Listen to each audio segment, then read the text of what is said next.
صلی اللہ علیہ وسلم۔ ہمارے معاشرے کا ایک اور بڑا مسئلہ ہے گھر گھر ناچاکیاں، لڑائیاں، جھگڑے، نا اتفاقیاں، جس سے گھر ٹوٹتے ہیں۔ دن بدن طلاقوں کی شرح بڑھ رہی ہے، کورٹ میں طلاقوں کے کیسز بڑھ رہے ہیں دن بدن، خاص کر جو کمی رہتی تھی وہ سوشل میڈیا نے پوری کر دی۔ دوستیاں ہو رہی ہیں دنیا بھر میں، اور اپنے شوہر کی بجائے اوروں سے رابطے زیادہ ہو۔ دین سے دوری، جو دین سے دور ہیں زیادہ اس معاملے میں ایسے لوگ انوالو ہیں۔ مرد ہیں، اس نے اپنے تعلقات بنائے ہوئے ہیں، عورتوں نے اپنے بنائے ہوئے ہیں۔ تو گھر ٹوٹنے کے بہت سارے اسباب ہیں۔ اب گھر ٹوٹنے سے کیسے بچائیں؟ طلاقوں کی جو شرح بڑھ رہی ہے، کسی معقول شرعی سبب کے بغیر طلاق دینا یہ اسلام میں سخت ناپسندیدہ ہے۔ حدیث پاک میں کہ حلال چیزوں میں خدا کے نزدیک سب سے زیادہ جو ناپسندیدہ ہے حلال چیزوں میں، وہ طلاق ہے جائز لیکن اللہ کو پسند نہیں، ناپسندیدہ ہے۔ جبکہ طلاق کے کثیر معاشرتی نقصانات وہ اس کے علاوہ ہیں، لہذا حتی الامکان طلاق دینے سے بچنا ہی چاہیے۔ اگر میاں بیوی میں ناچاکی ہو جائے تو تعلقات بہتر بنانے کے لیے دین اسلام کی ہدایات پر عمل کرتے ہوئے آپس میں صلح کرنے کی کوشش کرنی چاہیے۔ اس کا طریقہ یہ ہے کہ اگر بیوی کی طرف سے کوئی نامناسب رویہ ہے تو شوہر بیوی کو اچھے انداز میں سمجھائے۔ اگر اس طرح معاملہ حل نہ ہو تو بیوی سے چند دنوں کے لیے بستر علیحدہ کر لے، اور مقصد یہ ہو کہ طلاق کے نتیجے میں گزاری جانے والی زندگی کا ایک نمونہ عورت کے سامنے آ جائے جس سے ایک چوٹ لگتی ہے۔ قوی امکان ہے کہ اس سے سبق حاصل کر کے دونوں آپس میں صلح کر لیں۔ اگر یوں بھی صلح نہ ہو، بستر الگ کر لیے، روم سیپریٹ کر لیے، پھر بھی کچھ نہیں ہو رہا، تو پھر 5ویں پارے میں سورۃ النساء میں اس کا حل بتایا گیا۔ آیت نمبر 35 کی ہدایت کے مطابق دونوں جانب سے سمجھدار اور معاملہ فہم افراد کو حکم یعنی منصف فیصلہ کرنے والا بنا لیا جائے تاکہ وہ ان میں صلح کروا دیں۔ اگر یہ صلح کروانے والے افراد اچھی نیت اور حکمت بھرے انداز میں کوشش کریں گے تو اللہ پاک زوجین کے درمیان اتفاق پیدا کر دے گا۔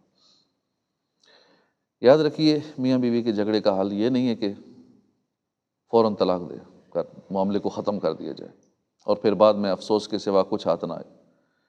البتہ باہمی تعلقات کی خرابی اس حد تک پہنچ گئی کہ میاں بیوی یہ سمجھتے ہوں کہ اب ایک دوسرے کے شرعی حقوق ادا نہیں کر پائیں گے اور طلاق ہی آخری حل ہے، تو پھر اسلام کے بتائے ہوئے طریقے کے مطابق شوہر طلاق دے، جیسا کہ بہار شریعت میں اس طلاق کا طریقہ موجود ہے۔ اصل میں جب ہم شادی کرتے ہیں تو اس ٹائم بھی شرعی مسائل نہیں سیکھتے، اور جب شادی کو ختم کرنا ہے تو پھر بھی وہ بھی نہیں سیکھتے۔ اللہ ختم کرنے والا بھی پہلے سیکھنا ہوتا ہے۔ جہاں شادی کے مسائل سیکھنے ہیں نا، تو وہاں طلاق کے مسائل بھی پہلے ہی سیکھنے ہوتے ہیں۔ اب کسی کو بتایا جائے کہ طلاق کے مسائل سیکھ لو جب شادی ہو رہی ہو، بڑا عجیب لگتا ہے ان کو، ہے طلاق کی بات کر رہے ہیں، ابھی تو شادی ہو ہی نہیں ہے، نکاح ہونے والا ہے، اب پہلے طلاق کی باتیں۔ بھائی سیکھنا ضروری ہے، طلاق کے مسائل کی طلاق بھی دینی ہے تو شریعت کے مطابق کیسے دینی ہے، اس کا پراپر طریقہ کار کیا ہے۔ لیکن اس ٹائم لوگ مائنڈ کر جاتے ہیں کہ طلاق نہیں، ہم تو شادی ہو رہی ہے، رشتہ جوڑ رہے ہیں تو یہ طلاق کی بات ہو رہی ہے۔ اسی طرح ہم جب کوئی بزنس کا آپس میں ایگریمنٹ کرتے ہیں تو بزنس شروع کرنے کا تو ایگریمنٹ کرتے ہیں، ختم کرنے کا نہیں کرتے۔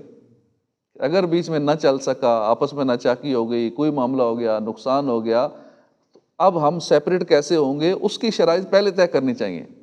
لیکن وہ نہ ذہن میں رکھتے ہیں نہ اس کی بات کرتے ہیں، جس وجہ سے پھر لڑائیاں جھگڑے ہوتے ہیں۔ تو یہ جو طریقہ کار بتایا گیا ہے قرآن پاک کے مطابق، شریعت کے مطابق کہ طلاق کیسے دینی ہے، اس کی ڈیٹیل بہار شریعت کے اندر موجود ہے۔ طلاق کا بنیادی جو سبب ہے یہ میاں بیوی کے درمیان ذہنی ہم آہنگی کا فقدان ہے، ایک دوسرے پر اعتماد کی کمی ہے، ایک دوسرے کے حقوق ادا کرنے میں کمی ہے، ایک دوسرے کا احترام کرنے کی کمی ہے۔ میاں بیوی کے درمیان کوئی تیسرا شخص اسی وقت لڑائی کروا سکتا ہے یا جدائی کرواتا ہے جب ان میں آپس میں اختلاف ہوتا ہے۔ اگر اختلاف ہی نہ ہو تو پھر کوئی اور بندہ کیسے انوالومنٹ کرے گا؟ کوئی اختلاف کچھ نہ کچھ ہوتا ہے تو پھر تیسرا بندہ انوالو ہو جاتا ہے کہ تیرا شوہر ایسا ہے تو فلاں تویز دے اس کو، یہ عمل کر، وہ کر، یہ کر، اس کو اللہ اپنے ہاتھوں پہ چڑھا لیتا ہے اور ان میں آپس میں جدائی ڈلوا دیتا ہے۔ میاں بیوی میں پائی جانے والی بری عادت یہ جوتے میں لگی ہوئی کیل کی طرح ہوتی ہے۔ جوتے میں کیل لگ جائے کتنی اذیت ہوتی ہے، چلنے میں چبھتی رہتی ہے نیچے سے۔ اب کیل والا جوتا پہن کر وہ کیسے چل سکتا ہے؟ لہٰذا اگر دونوں نے چلنا ہے تو اس کیل کو نکالنا پڑے گا، یعنی جو بری عادات ہے نا وہ میاں بیوی دونوں کو اپنے اندر سے نکالنی پڑیں گی۔ صرف یہی کہتے رہنے جی وہ صحیح کرے، اپنے اوپر توجہ نہ دیں۔ بیوی کہ نہیں شوہر میں یہ غلط آتے ہیں، یہ نکالے، اپنی طرف توجہ نہ ہو کہ میرے اندر بھی بری عادتیں ہیں۔ اسی طرح شوہر اپنی بری عادتیں بھی نکالے، خالی اسے نہ کہے کہ تمہارے اندر یہ ہیں۔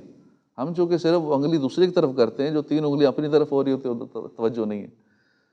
اب یہ بات بھی سن کے جو اس وقت سکرین پہ سنیں گے وہ شاید یہی کہیں گے دیکھا نا یہ تمہارے لیے بات ہو رہی ہے، اب اپنی طرف نہیں لائیں گے کہ یہ بات میرے لیے بھی ہے، کہیں گے دیکھا یہ تم سنو یہ بیان کیا کہہ رہے ہیں۔ اب وہ نہیں سوچیں گے کہ یہ بیان دونوں کے لیے ہے، ایک کے لیے نہیں ہے، بیوی کے لیے بھی شوہر کے لیے بھی، کہ وہ اپنی بری عادتیں دیکھیں۔ بری عادتیں ہوں گے وہ جوتی کی طرح ہیں، کیل کی طرح، وہ چبھ رہی ہیں۔ بیوی بری عادت ہے تو شوہر کو چبھ رہی ہے، وہ نہیں چل پا رہا۔ شوہر میں بری عادت ہے تو بیوی کو وہ چبھ رہی ہے کیل کی طرح، وہ دونوں کو ختم کرنی پڑے گی عادتیں بری، تو پھر نظام چل پائے گا، زندگی کی گاڑی پھر چل سکے گی۔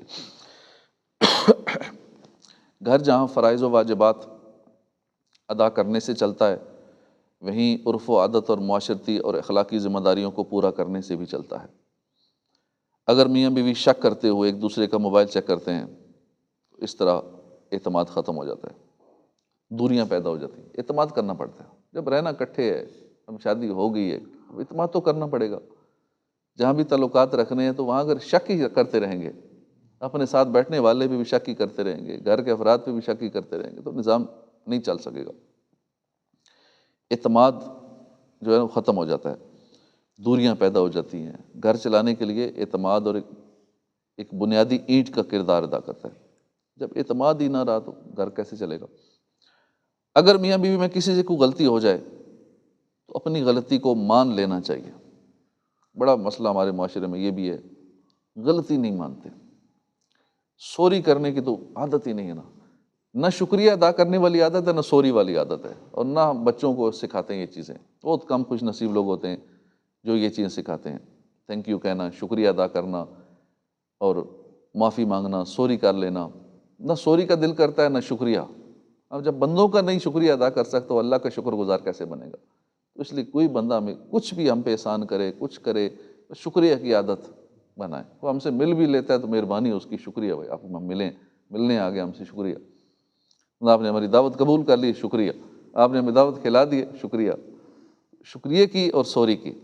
اب سوری بھی نہیں عادت، بچوں کو بھی نہیں عادت ڈالتے، یہ تربیت شروع سے ہی کرنی چاہیے، تب زبان پہ یہ چیز جاری ہوتی ہے، شکریہ والی بھی، تھینک یو والی بھی اور سوری والی بھی، ورنہ یہ بڑی بھاری الفاظ ہو جاتے ہیں زبان پہ لانا۔ تو اپنی غلطی کو مان لینا چاہیے، اور اگر دونوں میں سے کسی ایک کو غصہ آ جائے دوسرے کو چاہیے چپ کر جائے۔ اگر آئے روز بحث مباحثہ کریں گے جیسا کہ گھروں میں ہو رہا ہے، بعضوں کی تو آوازیں پورے محلے میں آ رہی ہوتی ہیں لڑائیوں جھگڑوں کے، پرواہ نہیں کرتے بھی ہمارے پورے محلے میں بستی ہو رہی ہے، بھئی یہ کیسے برے لوگ ہیں، لڑتے ہی رہتے ہیں۔ تو پھر بحث مباحثہ کریں گے تو نوبت طلاق تک پہنچ سکتی ہے۔ بھئی ایک کو غصہ آ گیا نا، دوسرے کو پتہ ہے اسے غصہ ہے، وہ دوسرا چپ کر جائے۔ والدین کو چاہیے کہ جب لڑکی کو رخصت کریں تو مکمل طور پہ رخصت کریں۔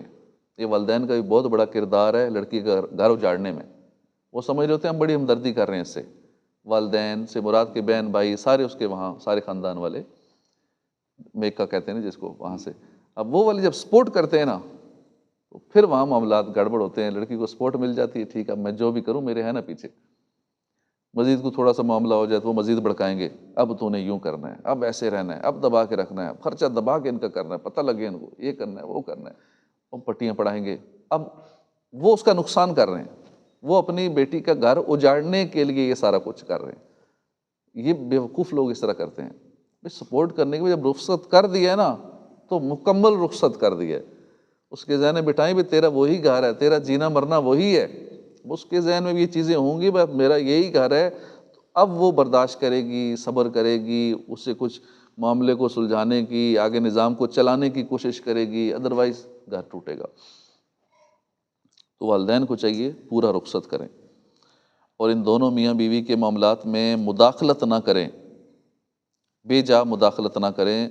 روزانہ کال کر کے بیٹی کے گھر کے حالات معلوم نہ کریں، اور بیٹی کو بھی چاہیے کہ اپنی ماں کو اپنے سسرال کی پل پل کی خبریں نہ پہنچائے. یہ بہت معاملہ ہو رہا ہے، ایک ایک چیز کی خبر واٹس ایپ پہ میسج کر کے، آج کل تو واٹس ایپ ہی کا دور ہے، ایک ایک چیز کی خبر دی جا رہی ہوتی ہے. سسرال کی پل پل کی خبریں نہ پہنچائے کہ اس سے گھر ٹوٹنے سے بچا رہے گا. اور لڑکا لڑکی دونوں کے والدین کو عدل سے کام لینا چاہیے. اگر لڑکی کی غلطی ہے تو ماں باپ اس کو بتائیں کہ بیٹی غلطی تیری ہے. اگر غلطی لڑکے کی ہو تو اس کے والدین بھی اس کو تسلیم کریں اور لڑکے کو سمجھائیں کہ ہاں واقعی غلطی تیری ہے. ہم اس تعلق کی بیس پہ نا، جس سے بڑا پیار ہوتا ہے، کہتے نہیں اس کی غلطی نہیں ہے، ہمارا بیٹا اچھا ہے. جس سے محبت ہوتی ہے، جس سے قربت ہوتی ہے، ہم اسے غلط مانتے ہی نہیں. بھائی جو غلط ہے وہ چاہے جتنا بھی ہمارا قریبی ہے، غلط غلط ہے، اسے بتائیں کہ یہ غلطی تیری ہے، یہ دوسرے کی نہیں ہے. انصاف سے کام لیں. اور ماں باپ اس کو بتائیں بیٹی کی غلطی ہے، لڑکی کی غلطی ہے، تو اسے بتائیں بیٹی تیری غلطی ہے. بالفرض اگر ان دونوں میں نہیں بنی، پھر بھی آپ کو عدل کرنے کا ثواب ضرور ملے گا. لڑکی کی اپنے ساس سسر سے نہیں بنتی، یا لڑکے کی اپنے ساس سسر سے لڑائی ہو گئی ہے اور لڑکی اپنے ماں باپ کے گھر چلی گئی ہے، دونوں کے والدین کو چاہیے کہ انا کا مسئلہ نہ بنائیں. اب یہاں انا آ جاتی ہے، اب آئیں وہی لینے آئیں، معافی بھی مانگیں، یہ کریں یہ کریں. وہاں انا آڑے آ جاتی ہے اور اگلوں کا گھر تباہ و برباد ہو جاتا ہے. اور اگر بچے ہیں تو بچے رول جاتے ہیں. جب تک لڑکا یا لڑکی اپنے ساس سسر سے معافی نہیں مانگیں گے، نہیں مل سکتے دونوں، نہیں بھیجیں گے ہم واپس ان کو، اپنی انا کو فنا کر دیں اور بچوں کا گھر ٹوٹنے سے بچا لیں، درگزر سے کام لیں. لڑکا لڑکی کے درمیان جھگڑا ہونے کی صورت میں لڑکی اپنے گھر چلی گئی تو اب دونوں کے ماں باپ کو انہیں ملانے کے لیے اپنا کردار ادا کرنا چاہیے.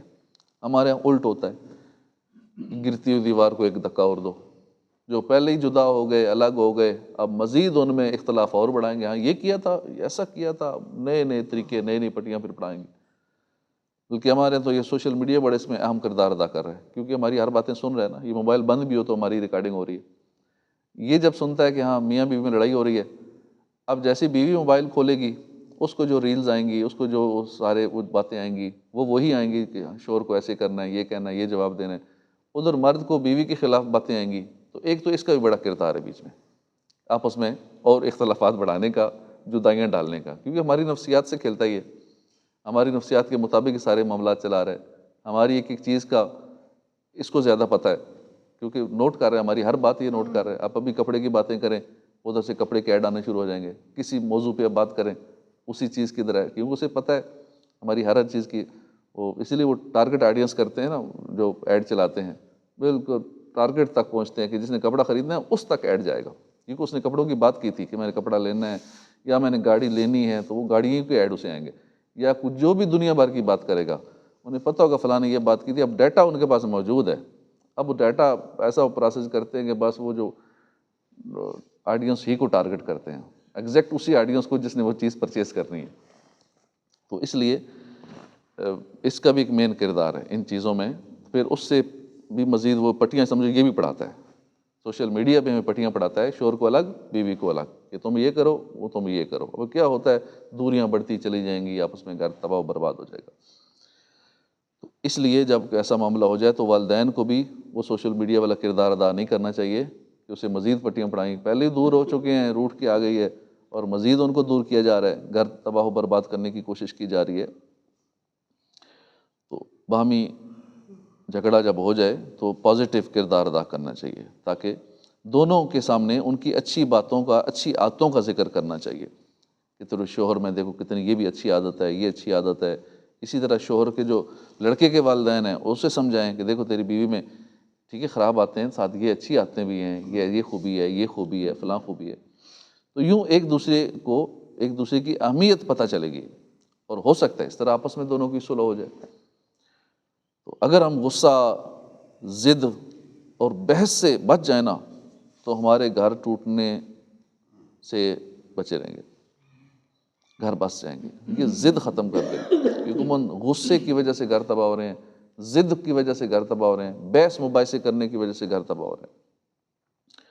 اور اگر آپ صاحب اولاد ہیں اور آپس میں رنجش ہے تو یہ سوچ کے صلح کر لیں کہ اپنے بچوں کے لیے بندہ قربانیاں تو دیتا ہی ہے نا، اتنی قربانیاں دیتا ہے، سارا دن کماتا ہے، نوکریاں کرتا ہے، کاروبار کرتا ہے، اتنی تکلیفیں اٹھاتا ہے، ٹھیک ہے آپس میں بھی کوئی صلح کر لیتے ہیں، بچوں کی خاطر کر لیتے ہیں، کہیں بچے نہ رول جائیں۔ اپنی اولاد کی خاطر کتنی قربانیاں دینی پڑتی ہیں، تو ہم اپنی اولاد کے لیے اپنے معاملات کو کیوں حل نہیں کر سکتے؟ آپس میں تعلق ٹھیک کر لیں، اولاد کے لیے کر لیں۔ ایک بچہ بچی ہے یا جتنے بھی ہیں، چلو ان کی خاطر ہی کر لیں، کیونکہ ہم الگ ہو جائیں گے، بچے تباہ و برباد ہو جائیں گے، بچوں کی زندگی برباد ہو جائے گی۔ ماں باپ کی جدائی میں اولاد کی زندگی برباد ہو جاتی ہے۔ یہ باتیں سوچتے نہیں ہیں اور پھر بعد میں ہوش آتی ہے کہ ہو گیا ہمارے ساتھ۔ تو یہ ہمارے معاشرے میں گھر گھر کا مسئلہ ہے، اور شادی سے پہلے اور معاملات ہوتے ہیں، شادی کے بعد پھر اور رسا کشی اور لڑائیاں جھگڑے، ناچاکیاں، ٹینشنیں، پریشانیاں شروع ہو جاتی ہیں۔ اور انہی ٹینشنوں میں اب اس گھر میں جو بزرگ ہیں، خاص کر ساس سسر ہیں، وہ پہلے بوڑھے ہوتے ہیں، اب بوڑھوں کو ٹینشن دیں گے 40 سال کے بعد تو ویسے ہی بندہ بڑھاپے کی طرف ہو جاتا ہے، اور عموماً ساس سسر 50-60 سال اتنی عمر کے ہوتے ہیں، تو اب ان کو جو ٹینشن کی وجہ سے بیماریاں لگتی ہیں، ڈپریشن، ٹینشن، شوگر، یہ ٹینشن کی وجہ سے ہوتی ہے، اور کئی طرح کی بیماریاں لگ جاتی ہیں۔ تو ان ساری چیزوں سے ہم اپنے بزرگوں کو بھی بچائیں اور اپنے معاملات بھی سیدھے رکھیں اور اپنی توجہ اللہ کی عبادت کی طرف رکھیں جس مقصد کے لیے آئے ہیں۔ یہ سارے معاملات اصل میں ہوتے تب ہیں کہ جب بندہ عبادت سے دوری اختیار کرتا ہے، جب بندہ نمازیں چھوڑتا ہے۔ اور عموماً یہ گھریلو ناچاکیاں، یہ لڑائی جھگڑے زیادہ وہاں دیکھنے میں آ رہے ہیں کہ جہاں بے نمازی ہوں گے، نہ لڑکا نماز پڑھنے والا نہ لڑکی، میاں بیوی دونوں ہی بے نمازی یا ان میں سے ایک بے نمازی، وہاں یہ معاملات زیادہ ہو رہے ہوتے ہیں۔ ایک تو نمازیں چھوڑنی، پھر حالانکہ ایکسٹرا عبادت کرنی ہے، ہم نے تو زیادہ وقت کوشش کرنی ہے عبادت میں گزرے، جہاں فارغ ہوتے ہیں، فری ہوتے ہیں، وہ کیا کریں؟ جب ہم کچھ نہیں کرنا پھر شیطان یہی کام سکھائے گا، ٹھیک ہے پھر لڑائی جھگڑا کرو، بحث کرو، ضدیں کرو، غصہ کرو۔ تو اس لیے جو اصل چیز ہے ان ساری چیزوں سے بچنے کی وہ ہے کہ اپنی زندگی کے اصل مقصد کی طرف آ جائیں کہ ہمیں عبادت کے لیے پیدا کیا گیا ہے، ہم عبادت کے لیے اپنا وقت زیادہ نکالیں، ذکر و اذکار کرتے رہیں۔ جب زبان پہ درود پاک ہی جاری رہے گا، توجہ ہی ساری مدینے کی طرف رہے گی، مدینے والے کی طرف رہے گی، تصور مدینہ میں رہیں گے، تو پھر توجہ ادھر نہیں جائے گی لڑائی جھگڑوں کی طرف، نیگیٹو سوچیں نہیں آئیں گی، ہمیشہ پازیٹیوٹی کی طرف ہی رہیں گے۔ تو اس اصل حل کی طرف آ جائیں۔ جو بھی سننے والے ہیں، سکرین پہ سن رہے ہیں یا آگے جہاں جہاں تک سنیں گے، تو یہی گزارش ہے کہ رب کی عبادت کے لیے اپنا وقت زیادہ گزاریں، ذکر و اذکار زیادہ کریں تاکہ شیطانی وسوسوں سے بچے رہیں، برے خیالات سے بچے رہیں، لڑائی جھگڑوں سے بچے رہیں۔ گھر میں امن و سکون بھی تب ہوگا جب ہم اپنا وقت اللہ اور اس کے رسول کے بتائے ہوئے طریقوں کے مطابق گزاریں گے۔ تجربہ کر کے دیکھ لیں، بالکل اسی میں سکون، اس کے علاوہ اور کوئی سکون ہے ہی نہیں۔ کوئی کہیں سوچتے ہیں نہیں مال آ جائے گا پھر سکون آ جائے گا، گھر میں امن آ جائے گا، یہ ہو جائے گا تو پھر گھر میں امن ہو جائے گا۔ کچھ نہیں ہوگا امن و سکون تب بھی ہوگا جس گھر میں اللہ رسول کا ذکر ہوگا، جس گھر میں سارے شریعت کے مطابق زندگی گزارنے والے ہوں گے، جس گھر میں بے پردگیاں نہیں ہوں گی، جس گھر میں گناہ نہیں ہوں گے، جس گھر میں گانے باجے اور یہ طرح طرح کی برائیاں سوشل میڈیا کے ذریعے ہر ایک لگا ہوا ہے، یہ چیزیں نہیں ہوں گی نا، پھر امن و سکون ہوگا۔ تو اللہ پاک عمل کی توفیق عطا فرمائے۔ اللہ کریم ہر مسلمان کو اپنے گھر میں شاد و آباد رکھے اور گھر ٹوٹنے سے بچائے۔ برداشت بھی پیدا کرنی پڑتی ہے، جہاں گھر بچانا ہو یا جہاں بھی اکٹھے کو لوگ رہتے ہیں نا، تو ایک دوسرے کو برداشت کرنا پڑتا ہے، اس کی نیگیٹو چیزیں برداشت کرنی پڑتی ہیں، اس کی خوبیوں پہ نظر کریں۔ اگر خامیاں ہیں تو پھر اس میں کوئی خوبی بھی ہوگی نا، خوبی کی نظر رکھ کے تو زندگی کا پہیہ آگے چلاتے جائیں۔ اور تھوڑے سے دن ہیں دنیا میں، یہ بھی لڑ جڑ کے گزار رہیں گے تو کیا فائدہ؟ جنت میں رہنا ہے، وہاں پہ پرسکون ماحول ہوگا، سارے معاملات پریشانیاں ٹینشن نہیں ہوں گی انشاءاللہ، وہاں تو خوشی ہوں گی، سکون ہی سکون ہوگا۔ تو ٹھیک ہے، اگر معاملات صحیح نہیں بھی چل پا رہے، سارے طریقے کر چکے ہیں، پھر بھی گھر میں بے سکونی ہے، لڑائی جھگڑے ہیں اور ہر طریقہ آزما بھی لیا ہے، تو پھر صبر کریں، ثواب کمائیں، اجر کمائیں، اور آگے پھر انتظار کریں جنت میں جانے کا۔ اللہ اور اس کے رسول کو راضی کرنے کی کوشش کریں۔ اللہ پاک عمل کی توفیق عطا فرمائے، آمین بجاہ النبی الامین صلی اللہ علیہ وسلم۔ اعوذ باللہ من الشیطان الرجیم۔